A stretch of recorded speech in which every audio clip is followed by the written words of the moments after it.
Delhi blast में बड़ा खुलासा। तुर्की में रची गई थी साजिश, प्लान फेल तो हड़बड़ी में धमाका। तुर्की में बैठे मास्टरमाइंड का नाम है उकासा। दिल्ली के लाल किले के पास हुए कार धमाके का सबसे बड़ा और सबसे सनसनीखेज राज खुल चुका है। जिस भयानक विस्फोट ने देश की राजधानी को दहला दिया, अब उसकी कड़ियों को डीएनए टेस्ट ने जोड़ दिया है। जांच एजेंसियों ने पुष्टि कर दी है कि आत्मघाती हमलावर कोई और नहीं, पुलवामा का white collar terrorist doctor Umar un Nabi ही था और उसका सीधा कनेक्शन तुर्की से जुड़ा हुआ है। नमस्कार, मेरा नाम है हर्ष और डिटेल न्यूज इंडिया देख रहे हैं आप। आज हम आपको बताएंगे कि उमर ने कैसे खुद को उड़ाया, क्यों उड़ाया, हरियाणा के गांव में उसकी लाल कार क्यों मिली और इस पूरी साजिश के तार तुर्की तक कैसे फैले हैं। ये पूरा प्लान कैसे शुरू हुआ, इसको लेकर हमने एक डेडिकेटेड वीडियो भी बनाया है जिसमें समझाया है कि कैसे डॉक्टर्स का आतंकी गिरोह देश में बड़ा आतंकी हमला प्लान कर रहा था। आपको उस वीडियो का लिंक डिस्क्रिप्शन में मिल जाएगा, वहां पर जाकर आप देख सकते हैं। बहरहाल, लाल किले के पास जिस कार से धमाका हुआ, उस कार के अंदर आग के दरमियान जो मानव अवशेष मिले, उनका उमर की मां के डीएनए सैंपल से 100% मिलान हो चुका है। 10 नवंबर की शाम जब लाल किला मेट्रो स्टेशन के सिग्नल पर सफेद i20 कार धमाके के साथ फट गई तो कार के परखच्चे उड़ गए। इस विस्फोट की तीव्रता इतनी थी कि कार में सवार शख्स का शरीर लगभग पूरी तरह से नष्ट हो गया। एजेंसियों के लिए उसकी पहचान करना एक असंभव चुनौती बन गया था, लेकिन जांच एजेंसियों ने हार नहीं मानी। कार के मलबे से उमर के दांत, हड्डियों के टुकड़े और यहां तक कि स्टीयरिंग व्हील और एक्सीलेटर के बीच फंसा पैर का हिस्सा बरामद किया गया। ये अवशेष दिल्ली के लोकनायक अस्पताल भेजे गए। इधर जम्मू कश्मीर के पुलवामा से डॉक्टर उमर की मां का डीएनए सैंपल कड़े सुरक्षा घेरे में दिल्ली लाए। एम्स के फॉरेंसिक विशेषज्ञों ने जब दोनों सैंपलों का मिलान किया तो नतीजे साफ थे। ये शव किसी और का नहीं, डॉक्टर उमर उन नबी का था। उमर ने यह हमला हड़बड़ी में किया और इस डीएनए रिपोर्ट ने साबित कर दिया कि वो अकेला नहीं था। उसने आत्मघाती हमले का रास्ता तब चुना जब उसे लगा कि उसका पूरा नेटवर्क एजेंसियों की गिरफ्त में आ चुका है। डॉक्टर उमर के मरने की पुष्टि होने के साथ ही उसकी साजिश से जुड़े दूसरे सबसे अहम सबूत पर एजेंसियों की निगाहें टिक गई, यानी उमर की दूसरी कार। जांच में पता चला कि उमर के पास 2 गाड़ियां थीं। धमाके में इस्तेमाल हुई i20 और एक लाल रंग की इको स्पोर्ट। एजेंसियां मानती हैं कि जो लाल रंग की कार है, इस मॉड्यूल के लिए विस्फोटक सप्लाई करने का मुख्य जरिया थी, यानी कि इसी कार से विस्फोटक इधर से उधर लाया जाता था।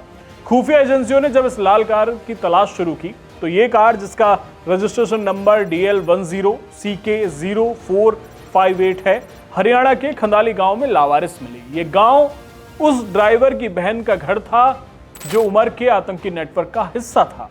एनएसजी की टीम ने तुरंत इसे सील कर दिया। इस कार की बरामदगी ने फरीदाबाद से मिले करीब 3000 किलो विस्फोटक के जखीरे को दिल्ली तक पहुंचाने की कड़ियों को और मजबूत कर दिया। साफ है कि लाल किला धमाका सिर्फ एक हादसा नहीं, बल्कि एक सुनियोजित आतंकी सीरीज का हिस्सा था।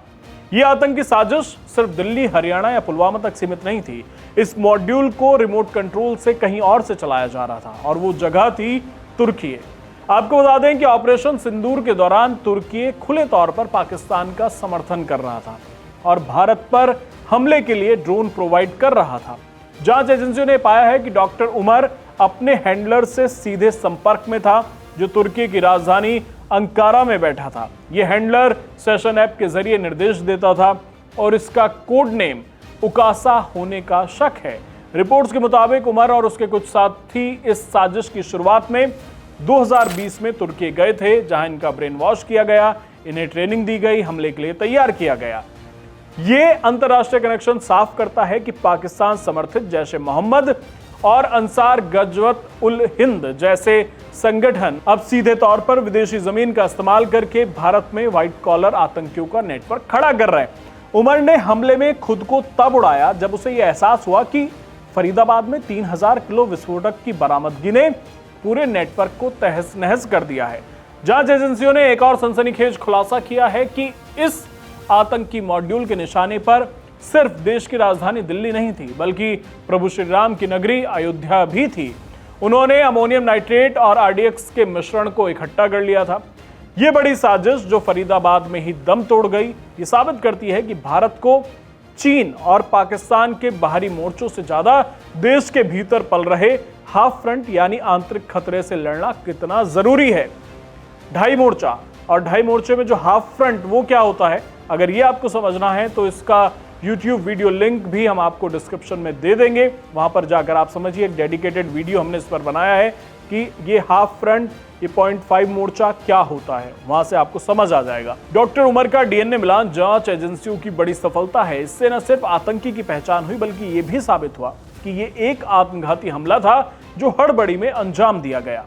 अब एनआईए ने इस पूरे मामले की जांच अपने हाथ में ले ली। उमर के सहयोगी मुजम्मिल शकील की गिरफ्तारी और लाल कार की बरामदगी के बाद जांच का अगला निशाना है तुर्की में बैठा मास्टरमाइंड उकासा।